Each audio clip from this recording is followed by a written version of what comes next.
நீங்கள் உள்ளே போய் நின்று பார்த்தீங்கன்னா வானம் தெரியக்கூடாது, கீழே பார்த்தீங்கன்னா பூமி தெரியக்கூடாது. அப்போ வானம் தெரியக்கூடாதுன்னா காடு மாதிரியான ஒரு அமைப்பை நம்ம ஏற்படுத்தணும்.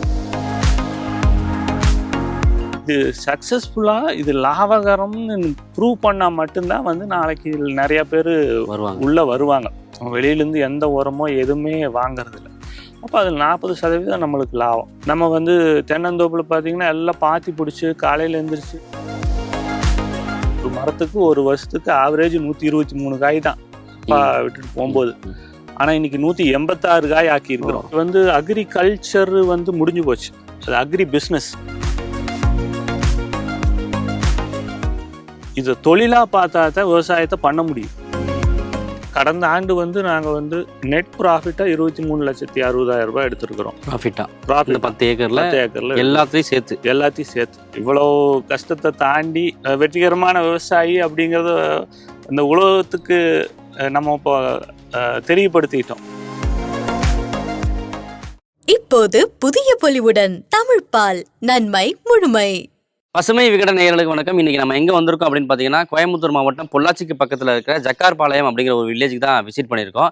2024-25க்கான தமிழக அரசின் சிறந்த இயற்கை விவசாயி அப்படிங்கிற அவார்டை வாங்கியிருக்கிற சம்பத்குமார் அவர்களுடைய பிரகதி இயற்கை வேளாண் பண்ணையை தான் இன்னைக்கு நாம் விசிட் பண்ண போகிறோம். என்னன்னு பார்த்தோம்னா, ஒரு இயற்கை விவசாயத்தை எந்த அளவுக்கு செலவுகளை குறைச்சி லாபகரமாக மாற்ற முடியும், ஒருங்கிணைந்த பண்ணையத்தில் என்னென்ன விஷயங்களை பண்ண முடியும் அப்படிங்கிறதுக்கு சிறந்த எடுத்துக்காட்டாக சம்பத்குமாரும் அவருடைய பிரகதி இயற்கை வேளாண் பண்ணையும் இருக்குது. இன்னைக்கு அதை பற்றி தான் நம்ம டீட்டெயிலாக பார்க்க போகிறோம். வாங்க வீடியோக்குள்ளே போகலாம்.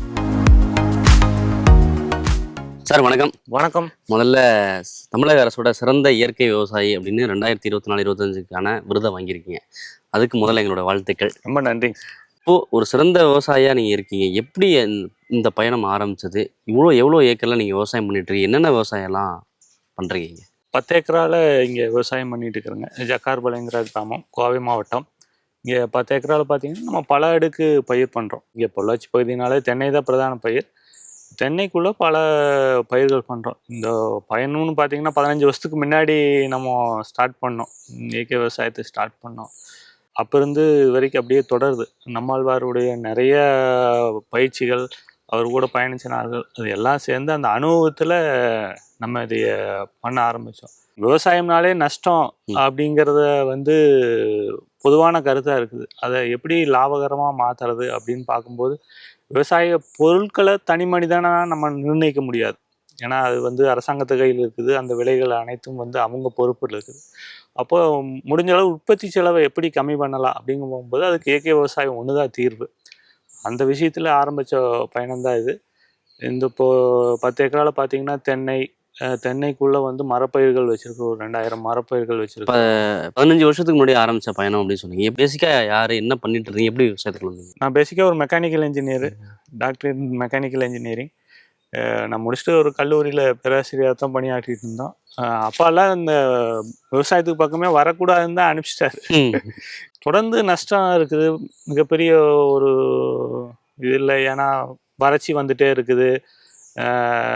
குடும்ப சூழ்நிலை இதை வச்சு ரன் பண்ண முடியுமான்னு தெரியல. அப்போ விவசாயத்துக்கு வேண்டாம், வர வேண்டாம் அப்படின்ட்டு அனுப்பிச்சிட்டாங்க. நம்ம படித்து நம்மளும் எங்கேயோ வேலைக்கு போயிட்டோம். உள் மனசில் வந்து ஒரு ஆசை, என்னைக்கு நம்ம ஒரு விவசாயம் பண்ணணும். ஏன்னா விவசாயம், ஆமாம் விவசாய குடும்ப பின்னணியிலேருந்து வந்தனால விவசாயம் பண்ணணும், அதை நல்லா பண்ணணும். ஏன் சார் இப்போ இந்த ஐடி இதெல்லாம் கூட இப்போ ஸ்ட்ரெஸ் ஆகுதுன்னு சொல்கிறாங்க. நீங்கள் வந்து ஒரு கல்லூரி பேராசிரியர் தான், அது வந்து ஒரு பிடிச்சமான வேலை தான் இருக்கும், அடுத்த ஜென்ரேஷனை உருவாக்குற வேலை. அந்த வேலையில் இருந்தும் கூட உங்களுக்கு விவசாயத்தை இப்படி தொடர்ந்ததுக்கான காரணம்? இல்லைங்க, நான் அப்பா வந்து ஒற்றை பயிராக இருந்துச்சுங்க தென்னை. ஒரு 2010 அந்த காலகட்டங்கள் எல்லாம் வந்து கணக்கு எழுதி வச்சோம்.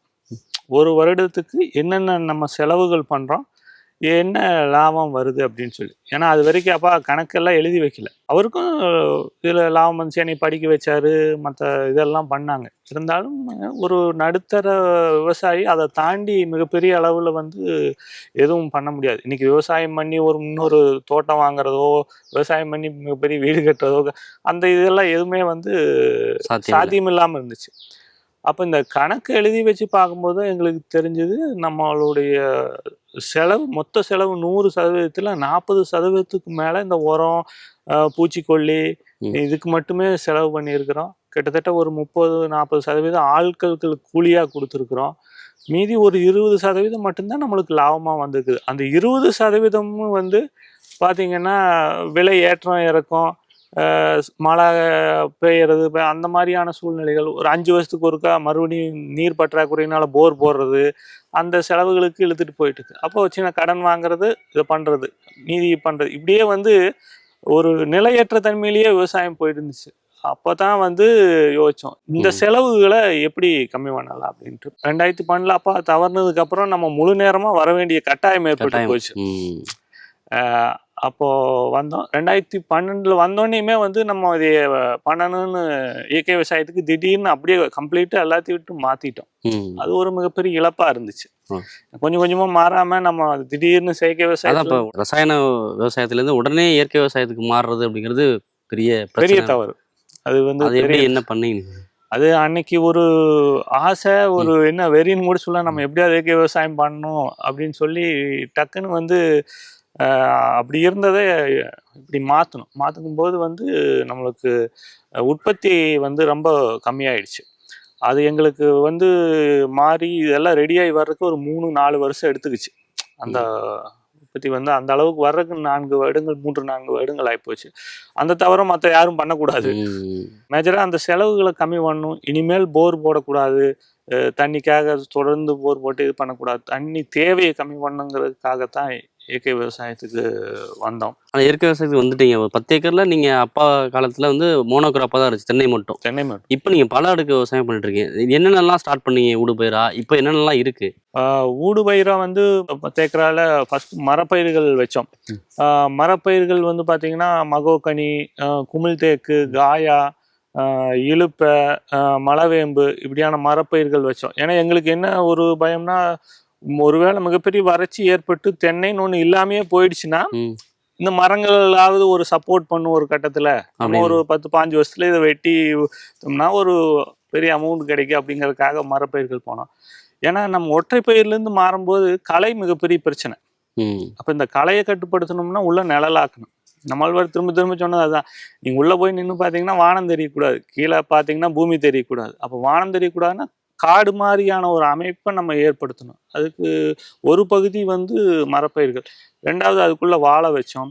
அதுக்குள்ளேயே வந்து பார்த்திங்கன்னா பப்பாளி பயிர் பண்ணோம். முதல்ல பப்பாளி இன்டென்சிவாக பப்பாளியும் பயிர் பண்ணோம். 3வது அடுக்கில், 4வது அடுக்கில் கிளரிசெடியா, மல்பெரி, தீவனப்புல், முருங்கை, இந்த மாதிரியான பயிர்கள் வச்சோம். அடுத்து பார்த்திங்கன்னா மிளகு, மஞ்சள், இஞ்சி, இந்த மாதிரியான பயிர்கள் வச்சோம். முடிஞ்ச அளவு சூரிய ஒளி வர்றதை நிலத்தில் படாமல் மாற்றணும். கொஞ்சம் காலம் ஒரு 2-3 வருடங்கள் ஆயிடுச்சு. அதுக்கப்புறம் பார்த்தீங்கன்னா கீழேயும் வந்து மூடாக்கு வந்து முழுசாக இதுலேருந்து வர வேஸ்ட்டு, வாழை, தென்னை ஓலை, என்னென்ன வேஸ்ட்டு கிடைக்குதோ அதை வச்சு பண்ணோம். இந்த சத்துக்கள் குறைபாடாக இது பண்ணுறதுக்காக எருக்களஞ்செடியும் கூட வச்சோம். ஒரு 500 செடி நிறைய இருக்குது. 500 செடி எருக்களை வாங்கிட்டு வந்து வச்சோம். ஏன்னா அது வாஸ்து பிரகாரம் யாரும் தோட்டத்தில் எருக்களை வைக்கக்கூடாது அப்படின்னு. இப்போ எருக்களை எங்கேயுமே இருக்காது. பண்ணும்போது எங்களுக்கு இப்போ பார்த்தீங்கன்னா மண்ணோட அந்த அங்க கரிம சத்தும்பாங்க 0.3% தான் இருந்துச்சு. இன்னைக்கு தமிழ்நாடு பூராமே ஆவரேஜ் 0.3 தான். எங்களுக்கும் அதே மாதிரி தான் இருந்துச்சு. ஏன்னா அப்பா அது வரைக்கும் அவ்வளோ கெமிக்கலை கொட்டி இது பண்ணியிருக்கிறாங்க, மண்ணை எடுத்து. அப்படி எங்களுக்கு ஸ்லோவாக வந்து அதை வந்து அதிகப்படுத்தணும் அப்படிங்கிறதுக்காகத்தான் இந்த அமைப்பை நம்ம ஏற்படுத்தணும். ஏன்னா மண் வளமாயிடுதுன்னா நமக்கு மற்ற பிரச்சனைகள் எல்லாமே இதுலேருந்து நம்ம சால்வ் ஆயிடுவோம் அப்படிங்கிறதுக்காக. மண்ணை வளப்படுத்துறதுக்காக வந்து நம்ம இந்த அமைப்பை ஏற்படுத்தணும். மண்ணுன்னு பார்த்தீங்கன்னா இன்னைக்கு கிட்டத்தட்ட ஒரு 14 வருடங்களில் 2.58 ஆயிருக்குது. எவ்வளோலேருந்து எவ்வளோதுக்கு? 0.3லேருந்து 2.58 ஆயிருக்குது.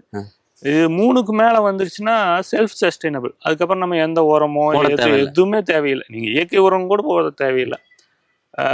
பெரிய காடுகளில் அந்த மாதிரி தான் ஒரு 5%, 7% இன்னைக்கு இருக்குது. காடுகள், அதான் மனிதன் கால்படாத இடங்கள்ல தான் அந்த அங்க கரிமச்சத்து அந்த அளவுக்கு இருக்குது. ஏன்னா இன்னைக்கு பொள்ளாச்சி பகுதியில் வந்து பார்த்தீங்கன்னா இன்னைக்கு தென்னை விவசாயம் வந்து அழிந்து வரக்கூடிய நிலைமை ஏற்பட்டுச்சு. கேரளா வாடல் பிரச்சனை வந்து பெரிய பிரச்சனை, வெள்ளை தாக்குதல் வந்து அதிகம். அந்த மாதிரி இதில் இன்னைக்கு மிகப்பெரிய அழிவு சந்திச்சுட்டு வருது. கிட்டத்தட்ட 10 லட்சம் மரங்களுக்கு மேலே வெட்டிட்டாங்க. நம்ம இந்த அமைப்பை ஏற்படுத்தினதுனால அந்த பிரச்சனை எதுவுமே இங்கே இல்லை. இப்போ பொதுவாக நீங்கள் இவ்வளோ பயிர்களை நீங்கள் வச்சுருக்கீங்க, சொல்லும் போதே மலைப்பாருக்கு 10 ஏக்கரில் இவ்வளோ பல அடுக்குங்கும் போது இவ்வளோ பயிர்கள் வருமா அப்படின்ற ஒரு டவுட் இருக்குது. ஏன்னா டிஸ்டன்ஸ் பார்ப்பாங்க, இவ்வளோ அடிக்கு இவ்வளோ அடி ஒரு மரம் நடணும், வெயில் வரணும், வெயில் வந்தால் அந்த பயிர் வரும் அப்படிலாம் இருக்குது. ஸோ அதெல்லாமே தேவையில்லையா இல்லை எப்படிங்க? இல்ல அது வந்து ஒரு அறிவியல் பூர்வமான அமைப்பை தான் ஏற்படுத்திக்கிறோம். நம்ம சுபாஷ் பாலேக்கருடைய மெத்தட்ல ம். தென்னைக்கு முழு வெயில் தேவை. ம் தென்னைக்கு வந்து சொல்லுவாங்க ஒரு 12,000 to 16,000 ஃபுட் ஹேண்டில்ஸ் முழு வெயில் தேவை அப்படிம்பாங்க. மரப்பயிர்களுக்கும் வந்து அந்த அளவுக்கு தேவை. மரப்பயிர்கள் நம்ம இடையில வச்சுக்கிறோம். தென்னை 28 அடி கேப்ல இருக்குது, அந்த 14 அடியில மரப்பயிர்கள் இருக்குது. வாழை, பப்பாளி இதுக்கெல்லாம் வந்து அவ்வளவு தேவையில்லை. அவ்வளோனா ஒரு 10,000 to 14,000 ஃபுட் ஹேண்டில்ஸ் இருந்தால் கூட நல்லா வரும். வாழையெல்லாம் உள்ள நிழல்லையும் நல்லா வரும். நிழல் படும், பட் அதுக்கும் வெயில் கிடைக்கும். அதுக்கிடையில இருக்கிற இந்த கிளரிசெடியா, மல்பெரி இதுக்கெல்லாம் வந்து 6,000 to 10,000 ஃபுட் ஹேண்டில்ஸ் இருந்தால் போது வெயில், அது நல்லா வரும். மிளகு, இந்த மஞ்சள் எல்லாமே பார்த்தீங்கன்னா தனி காடாக நெட்டுவாங்க, இடையில வேற ஏதாவது செடி நெட்டி நிழலாக்கி மஞ்சள் வளர்த்துவாங்க. இப்போ நம்ம ஆல்ரெடி நிழலாக இருக்கிறதுனால வந்து மஞ்சள் வச்சிடும். மஞ்சளுக்கெல்லாம் வந்து பார்த்தீங்கன்னா உங்களுக்கு ஒரு 4,000 to 6,000 7,000 ஃபுட் ஹேண்டில்ஸ் இருந்தால் போதும். மிளகுக்கு வந்து பார்த்தீங்கன்னா டான்சிங் ஷேடோம்பாங்க, வந்துட்டு போகிற வெயில் ஒரு 2,000 to 4,000. அதுக்கு முழு வெயில் இருந்தால் மிளகு வராது, சமவெளி பகுதிகளில் மிளகே வராது. அந்த மாதிரி இருந்தால் போதும் மிளகு வரும். ஸோ ஒவ்வொரு செடிக்கும் ஒவ்வொரு வகையான அந்த ஒளி அளவு தேவை. அதெல்லாம் மெஷர் பண்ணி தான் நீங்க வச்சிருக்கீங்க. அதை அடிப்படையா வச்சு தான் இங்க அந்த பயிரை செலக்ட் பண்ணிருக்கோம். ஒரு இங்க வந்து இப்போ உள்ள பாக்கு வைக்கலாம், ஜாதிக்காய் வைக்கலாம், வெவ்வேறு இது நிறைய பயிர்கள் வைக்கலாம். நம்மளுக்கு என்ன தேவை, இந்த மண்ணுக்கு என்ன வரும், நம்மளால என்ன முடியும் அப்படிங்கறதுக்காக சூரிய ஒளிக்கு ஏத்த பயிர்களை சூஸ் பண்ணிருக்கிறோம். நம்ம மேஜரா வந்து இப்போ இங்க பெரிய காய்கறிகள் அந்த மாதிரி நம்ம பண்றது இல்லை. ஏன்னா மயில் தொந்தரவு அதிகம், நம்ம டெய்லி அதை கொண்டு போய் விற்க முடியாத சூழ்நிலை நம்ம இருக்கிறோம். அதனால அந்த மாதிரி பயிர்கள் பண்ணல. மற்ற பயிர்கள் நம்மளுக்குனால முடியறத மாதிரி செலக்ட் பண்ணியிருக்கிறோம். நீங்க இயற்கை விவசாயத்துக்கு வந்து ஒரு 15 வருஷத்துல ஒரு சிறந்த விவசாயி அப்படிங்கிற அவார்டு வாங்குற அளவுக்கு நீங்க டிராவல் பண்ணி இவ்வளோ இதை டெவலப் பண்ணியிருக்கீங்க. ஸோ இப்போ இதுக்கெல்லாம் எவ்வளோ சிரமங்கள் இருந்துச்சு, எவ்வளோ பிரச்சனைகள்லாம் இருந்துச்சு அது நீங்கள் மாற்றி பண்ணும்போது? ஆழ்வார் கூட அந்த ட்ரைனிங் அவர் ஈரோடு வந்தப்போ, பொள்ளாச்சி வந்தப்பெல்லாம் போய் அவர் பேசுறதுக்கு கேட்போம். அவ்வளோதான். பெரிய பண்ணைகளில் போய் பார்க்கறதுக்கான அனுமதியோ அதெல்லாம் ஒன்றும் கிடையாது. இந்த மாதிரி ஒரு மீடியாவோ யூடியூப் சேனல் அந்த மாதிரி எல்லாம் எதுவும் கிடையாது. நிறைய பண்ணைகளுக்கு போனால் உள்ளே விட மாட்டாங்க, வெளியே நிற்க வச்சு பார்த்துட்டு சரி நீங்கள் கிளம்புங்க அப்படி ஏதாவது சொல்லி கொடுக்கறதுக்கான ஆட்களும் ரொம்ப கம்மி. அந்த மாதிரி நாங்கள் எங்களுக்கு தெரிஞ்சுக்கிறதுக்கான வாய்ப்புகள் வந்து ரொம்ப கம்மி. நாங்கள் சோதனை அடிப்படையிலேயே நிறைய வந்து செஞ்சு பார்த்தோம். இது வந்தால் நல்லா இருக்குமா, அது வந்தால் நல்லா இருக்குமா. அப்போ நம்ம இந்த ஜீவாமிர்தம், அமிர்த கரைசல் இதெல்லாம் வந்து பார்த்திங்கன்னா மாடை வச்சுக்கிட்டு காலையில் எழுந்திரிச்சு யூரின் எல்லாம் கலெக்ட் பண்ணி நம்ம ஒரு பெரிய 200 லிட்டர் ட்ரம்மில் போட்டு அதையெல்லாம் கலக்கி ஒவ்வொரு செடிக்கும் கொண்டு போய் ஊற்றுறது, ஆளுகளை வச்சு கொண்டு போய் ஊற்றுறது, அந்த மாதிரி நிறைய சிரமங்கள் நம்மளுக்கு இருந்துச்சு. அதுவாக பார்த்தீங்கன்னா நம்மளுக்கு ஒரு சமுதாய அழுத்தம் உண்டாயிருது. இயற்கை விவசாயம் பண்றோம் அப்படின்னாலே சக்சஸ் பண்ணி காட்டணுன்ற மாதிரி இருக்கு, ஃபெயிலியர் ஆயிரும் அப்படின்னு ஃபெயிலியர் ஆயிரும். அதுவும் இல்லாமல் நம்ம எல்லாரும் குடும்பம் ஊரு எல்லாம் வந்து நம்மள ஒரு பைத்தியக்கார மாதிரி தானே பாக்குறாங்க. இயற்கை விவசாயம்னால சரி ரைட்டு நல்லா இருந்துச்சு, தோப்பு உங்க அப்பா இருக்கும்போது போய் பாரு எவ்வளவு சுத்தமா இருந்துச்சு, நல்லா வச்சிருந்தாரு விவசாயம், இவங்க வந்து என்ன இப்படி ஆகி போச்சு அப்படிங்கிற ஒரு அழுத்தம் இருக்குது. அப்புறம் நம்ம சொந்தக்காரங்க பக்கத்து தோட்டத்துக்கு வர்றவங்க போறவங்கலாம் சரி ஏதாவது ஒரு நெகட்டிவ் கமெண்ட்ஸ் கொடுக்கும்போது நம்மளுக்கு வீட்லேயும் ஒரு ப்ரெஷர் வருது. பட் அதுக்கெல்லாம் சப்போர்ட் பண்ணாங்க. அதையெல்லாம் தாண்டி ரைட்டு நம்ம எப்படியாவது ஒரு நாள் வந்து ஜெயிச்சிருவோம். கொஞ்சம் கொஞ்சமாக அப்புறம் புரிய ஆரம்பிச்சிருச்சு. வீட்டில் எதாக இருந்தாலும் அவங்களுடைய கடைசி மதிப்பீடு பணத்தின் அடிப்படையிலானது. கடைசி என்ன காசு வருதா இல்லையா, நீ இயற்கை விவசாயம் பண்ணு, செயற்கை விவசாயம் பண்ணு, நீ மாடு வாங்க ஆடு இன்னும் பண்ணு, ஆனா கடைசியா வந்து அதுதான் அவங்களுடைய மதிப்பீடு, சமுதாயத்தினோட மதிப்பீடு அதுதான். அப்போ நம்ம இது சக்சஸ்ஃபுல்லா இது லாபகரம்னு ப்ரூவ் பண்ணா மட்டும்தான் வந்து நாளைக்கு நிறைய பேர் உள்ள வருவாங்க. அவர் நம்ம ஆழ்வார் போட்ட விதைகள் நாங்கள் சும்மா ஒரு சாதாரண தூசுக அவங்கள பார்க்கும்போது. அப்போ இதை கொண்டு வரணும்னா ஒரு நம்மளுக்கு ஒரு நம்பிக்கை ஏற்படுத்தணும். நம்பிக்கைன்னா நம்மளுக்கு அது பண அளவில் இருந்தால் மட்டும்தான் வந்து அதை வந்து யாராக இருந்தாலும் உள்ளே வருவாங்க. ஏன்னா ஒரு ஐடியில் வேலை செய்கிறவங்க, ஒரு பெரிய எம்என்சியில் வேலை செய்கிறவங்க ஒரு வேலையை விட்டுட்டு விவசாயத்துக்கு இன்றைக்கி வர்றாங்க அப்படின்னா இதில் ஒரு லாபகரமான தொழிலாக இருக்கணும். அவங்களுக்கு அது சந்தோஷமான ஒரு தொழிலாக இருக்கணும். அப்போ தான் வருவாங்க. இல்லைன்னா அவங்க வர்றதுனாலும் இந்த சமுதாயமும் குடும்பமும் அனுமதிக்காது. அதுக்காக வந்து ஒவ்வொன்றா கம்மி பண்ணும். என்ன மாதிரியெல்லாம் வந்து நம்ம கம்மி பண்ண முடியும். இப்போது வந்து நம்ம உரச்செலவை 0 பண்ணிட்டோம். நம்ம வெளியிலேருந்து எந்த உரமோ எதுவுமே வாங்கறதில்ல. அப்போ அதில் 40% நம்மளுக்கு லாபம். நம்ம வந்து தென்னந்தோப்பில் பார்த்தீங்கன்னா எல்லாம் பாத்தி பிடிச்சி காலையில் எழுந்திரிச்சு 200-300 லிட்டர் தண்ணி கொடுத்துருவாங்க. நம்மளுக்கு இங்கே எங்கேயுமே பாத்தியும் கிடையாது, நம்ம தண்ணியும் கொடுக்கறது கிடையாது. தென்னை மரத்துக்கு தண்ணி கொடுக்கறது கிடையாது. ஊடுபயிருக்கு தண்ணி கொடுக்கறதோட சரி, வருஷம் 2-3 டைம் உழவு ஓட்டி பாத்தி பிடிச்சி. தென்னைக்கு நிறைய தண்ணி தேவைம்பாங்களே. தென்னைக்கு தண்ணி தேவைங்க. தென்னை மரத்துக்கு நேரடியாக கீழே தண்ணி தேவையில்லை. சுற்றி இருக்கிற ஊடுபயிலுக்கு கொடுத்தா போதும். ஏன்னா தென்னை ஓலை எங்க தொங்குதோ அந்த இடத்துல தான் தண்ணி விடுனார் நம்மாழ்வார். அப்ப மற்ற பகுதியில தான் வேர் வந்து எடுத்துக்கக்கூடிய வேர் இருக்குது, அங்க தண்ணி கொடுத்தா போதும். நம்ம என்னன்னா அந்த பாத்திலேயே தண்ணி கொடுத்து அது ஒரு கிணத்து தவக்கலை மாதிரி அங்கேயே வச்சிருக்கிறோம், பழக்கி வச்சிருக்கிறோம். அது தேவையில்லைன்னு எழுதுறோம். நம்ம உழவு ஓட்டுறதை நிறுத்திட்டோம். நம்ம ஜப்பானிய விஞ்ஞானி மசானோ புக்காக்கக்கூடிய உழவில்லா வேளாண்மைக்கு வந்துட்டோம். உழவு இனிமேல் ஓட்டக்கூடாது. ஏன்னா உழவு ஓட்டும் பொழுது மண்ணுடைய அந்த மைக்ரோ ஸ்ட்ரக்சர் உடையுது. இந்த மாதிரியான பயிர்களுக்கு உழவு தேவையில்லை. இப்போ நம்ம காய்கறி பண்ணுறோம் அந்த மாதிரினா உழவு தேவை. இந்த மாதிரியான பயிர் தென்னைக்கெல்லாம் வந்து உழவு தேவையில்லைன்னு நிறுத்திட்டோம். அப்போ உழவு ஓட்டுறது கிடையாது, பாத்தி பிடிக்கிறது கிடையாது, நம்ம தண்ணி கொடுக்கறது கிடையாது. நம்ம இந்த பல அடுக்கு போனதுனால களை எடுக்கிற வேலை நம்மளுக்கு கிடையாது. இங்கே எந்த கெமிக்கலும் நம்ம ஸ்ப்ரே பண்ணுறதும் கிடையாது. அப்போ இதுக்கான அந்த செலவுகள் முற்றிலும் குறைஞ்சிருச்சு. ஆட்களை கம்மி, ஆள் தேவையில்லை. உள்ள என்ன நமக்கு எந்த வேலையும் கிடையாது, உள்ள ஆளும் தேவையில்லை. கடைசி என்னன்னா தேங்காயும் போடுறது இல்லை. ஏன்னா இன்னைக்கு தேங்காய் போடுறதுக்கே 1,50,000 ரூபாய் கேட்குறாங்க. ஒரு காய்க்கு 1,50,000 ரூபாய். வருஷம் 2 லட்சம் காய் விழுவுதுன்னா 3 லட்சம் ரூபாய் தேங்காய் வெட்டி எடுக்கிறதுக்கு மட்டும் செலவாகுது. இன்னைக்கு பல பயிர் பண்ணும்போது உள்ள அவங்க வந்து எடுக்க மாட்டேறாங்க. ஏன்னா அவங்க சுத்தமா இருந்தா தான் நம்ம போய் தேங்காய் போட முடியும், இல்லைன்னா போட முடியாது. அப்போ எதுக்காக இந்த செலவு பண்ணணும்னு அதையும் நிறுத்திட்டோம். தென்னை தான் மேஜர் கிராப்பா இருந்திருக்கு. இப்போ தேங்காய் பறிக்காம எப்படி நீங்க லாபம்? இல்லை, எங்களுக்கு என்னன்னா தேங்காய் பறிக்கலைன்னா எப்படி கீழே விலகுத்தான் போகுது. நம்ம பக்கத்துல யாரும் எடுத்துட்டு போக மாட்டேங்கிற சூழ்நிலை தான் நம்ம தேங்காய் பறிக்கணுங்கிற அவசியம் இல்லை. நம்ம மைண்ட்ல என்ன ஆயிடுதுன்னா தேங்காய் பறிக்கலைன்னா தேங்காய் காய்க்காது.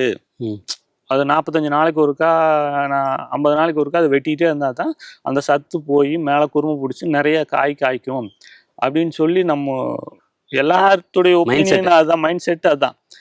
ஆனால் வந்து பார்த்தீங்கன்னா நாங்கள் விட்டு பார்த்தோம் ஒரு வருஷம், எங்கே காய்க்காதா அந்த மாதிரி ஏதாவது நடக்குமா அப்படின்னு. அப்படி எதுவுமே நடக்கலை. தேங்காயோடைய இது அதிகம்தான் ஆச்சு. இன்னைக்கு அதிகமாச்சு. நாங்கள் 123 காயில் ஆரம்பித்தோம். ஒரு மரத்துக்கு ஒரு வருஷத்துக்கு ஆவரேஜ் 123 காய் தான் அப்பா விட்டுட்டு போகும்போது. ஆனால் இன்னைக்கு 186 காய் ஆக்கியிருக்கிறோம். நம்ம 12 ஆண்டுகளாக தேங்காயே போடுறதில்ல, ஆனால் அதிகம்தான் ஆயிருக்குது. ஏன் தேங்காய் போடுறது இல்லைங்கன்னா நம்ம தேங்காயில் மதிப்பு கூட்டி நிறைய பொருட்கள் செய்யணும் அப்படின்னு. எங்களோட முதல் இது வந்து அந்த நாட்டு பண்ணை, ஒரு தரமான தென்னங்கன்று உற்பத்தி பண்ணணும். நேரடியாக இருக்காம கன்றுகளை உற்பத்தி பண்ண ஆரம்பிச்சிட்டிங்க அப்படிங்கிறதுக்காக தேங்காயை விழுந்து எடுத்து அதுக்காக பயன்படுத்தணும். பணம் தான் முக்கியம், சமூகம் அதை தான் எதிர்பார்க்குது அப்படின்னு. நீங்கள் உங்கள் அப்பா காலத்தில் வந்து நீங்கள் ஒர்க் அவுட் பண்ணி பார்க்கும்போது 20% தான் லாபம் இருந்துச்சு அப்படின்னு சொன்னீங்க. இப்போது படிப்படியாக எந்த அளவுக்கு நீங்கள் அந்த லாபத்தை உயர்த்துனீங்க? இப்போ எந்த ஸ்டேஜில் இருக்குது உங்களுக்கு லாபம்? எப்படி வருது? என்னென்ன பயிர்கள்லேருந்து எப்படி இருக்குது லாபம் எடுக்கிறீங்க? அதாவது விவசாயி வந்து இன்னைக்கு தோக்கறதுக்கு காரணம் அந்த பொருட்களை மதிப்பு கூட்டி விற்பனை செய்யாதது. ரெண்டாவது வந்து நேரடியாக வந்து நுகர்வோர்கிட்ட கொண்டு போய் சேர்க்காது. இன்னைக்கு எல்லாரும் விவசாயம் அருமையாக பண்ணுறாங்க, எல்லாம் பண்ணுறாங்க. கடைசியில் இந்த மார்க்கெட்டிங்கில் தோற்று போகிறாங்க. இன்னைக்கு வந்து அக்ரிகல்ச்சர் வந்து முடிஞ்சு போச்சு. இந்த கல்ச்சர் முடிஞ்சிச்சு. அது அக்ரி பிஸ்னஸ். இதை தொழிலாக பார்த்தா தான் விவசாயத்தை பண்ண முடியும். இது நான் விவசாயம் பண்ணி இத்தனை உற்பத்தி பண்ணி நான் தமிழ்நாட்டை காப்பாற்றுறேன், இந்தியாவை அது எல்லாமே செகண்டரி. இது பிஸ்னஸ். இந்த பிஸ்னஸில் இந்த வருஷம் எவ்வளோ லாபம், அடுத்த வருஷத்துக்கான டார்கெட் என்ன, அடுத்த வருஷத்துக்கு எவ்வளவு வந்து நம்ம உற்பத்தியை அதிகப்படுத்தும், மற்ற செலவுகளை கம்பெனி ரன் பண்ணுற மாதிரி தான். கம்பெனி இந்த வருஷம் இவ்வளோ உற்பத்தி, அடுத்த வருஷம் எவ்வளவு டார்கெட்டு, அடுத்த வருஷம் வேறு மெஷின் மாற்றினா ஆள் எவ்வளவு கம்மியாகுது, எவ்வளவு இன்க்ரீஸ் ஆகுது, எவ்வளவு கணக்கு ப்ராஃபிட்டு, லாஸு, நெட் ப்ராஃபிட்டு எல்லாம் விவசாயத்துக்கு உண்டு. இனிமேல் இப்படி விவசாயம் பார்த்தா தான் விவசாயம் பண்ண முடியும், இல்லைன்னா கஷ்டம், இல்லைன்னா பண்ண முடியாது. செலவுகளை கம்மி பண்ணிட்டோம், இப்போ உற்பத்தியை அதிகப்படுத்திட்டோம். இதில் மதிப்பு கூட்டி விற்றா மட்டும்தான் நம்மளுக்கு ஒரு நிரந்தர வருமானம் உருவாக்க முடியும். ஏன்னா இன்னைக்கு தேங்காய் வந்து இன்னைக்கு 30 ரூபா, 3 மாதத்துக்கு முன்னாடி 10 ரூபா மாறிட்டே இருக்கும். 10 ரூபாயிலேருந்து 20 ரூபா தான் தேங்காய் விலை கடந்த 20 ஆண்டுகளா ஆவரேஜ்.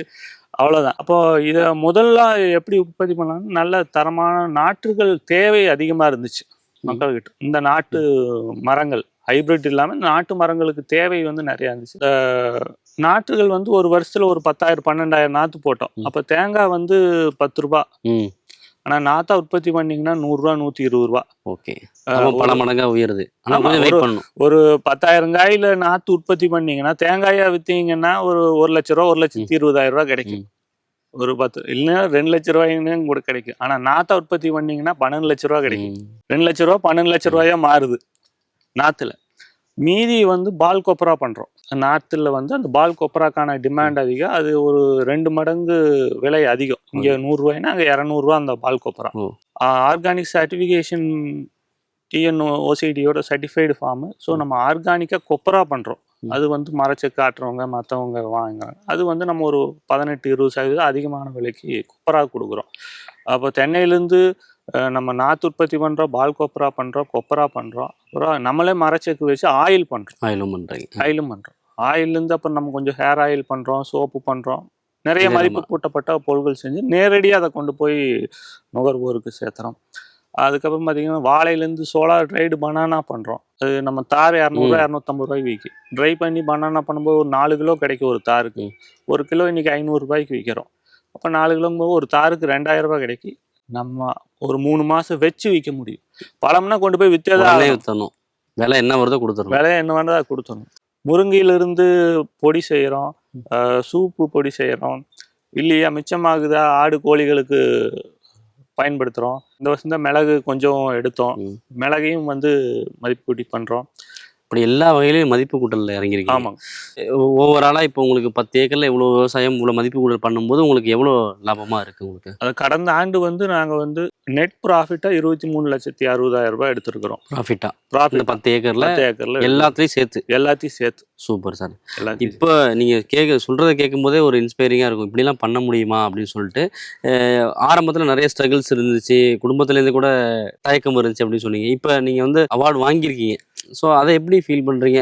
உண்மையிலேயே நாங்கள் பட்ட கஷ்டத்துக்கு ரொம்ப நம்மாழ்வார் பேரில் அவார்டு கொடுத்தது ரொம்ப சந்தோஷமாக இருந்துச்சு. இவ்வளோ கஷ்டத்தை தாண்டி வெற்றிகரமான விவசாயி அப்படிங்கிறத இந்த உலகத்துக்கு நம்ம இப்போ தெரியப்படுத்திட்டோம். இந்த அவார்டு வந்து இன்னைக்கு எல்லாத்துக்கும் ரீச் ஆகிருக்குது தமிழ்நாடு பூரா. அப்படிங்கும்போது இயற்கை விவசாயத்துக்குள்ள இனி நிறைய பேர் வர்றதுக்கான ஒரு உந்துதல் ஏற்படும். நம்மளும் இதை இன்னும் மேலும் சிறப்பாக பண்ணலாம், வெவ்வேறு வழிகளில் எப்படி பண்ணலாம். ஏன்னா நம்மள சொன்ன மாதிரி ஒவ்வொரு விவசாயியுமே விஞ்ஞானி தான். அவங்க ஆய்வு பண்ணிகிட்டே இருக்கிறோம். நம்மளும் தொடர்ந்து ஒவ்வொன்றா வந்து ஆய்வு பண்ணிகிட்டே இருக்கிறோம். ஸோ இந்த மாதிரியான விருதுகள் எங்களை மட்டும் ஊக்கப்படுத்தலை, மற்ற இளைய தலைமுறையினரையும் வந்து இந்த இயற்கை விவசாயத்துக்குள்ளே கொண்டு வர்றதுக்கு ஒரு மிகப்பெரிய உந்துதலாக இருக்குது. அது நம்மாழ்வார் போட்ட விதை தான். அந்த பேரில் வந்து விருது கொடுக்குறது ரொம்ப சந்தோஷமாக இருக்குது. நிச்சயமா சார், நிறைய விஷயங்களை இப்போ ஷேர் பண்ணிட்டீங்க. நீங்கள் ஒரு முன்னோடி விவசாயி, எப்படிலாம் நீங்கள் ட்ராவல் பண்ணி வந்தீங்க அப்படிங்கிறது இதன் மூலமாக எங்களுக்கு தெரிஞ்சது. ஸோ இப்போ நீங்கள் நிறைய இங்கே வேல்யூ ஆடர் பண்ணுறீங்க, கால்நடைகள் வளர்க்குறீங்க, இதெல்லாம் அடுத்தடுத்து காணொலிகளை பார்ப்போம். நன்றி சார். தேங்க்யூ. நன்றி. இப்போது புதிய பொலிவுடன் தமிழ்ப்பால் நன்மை முழுமை.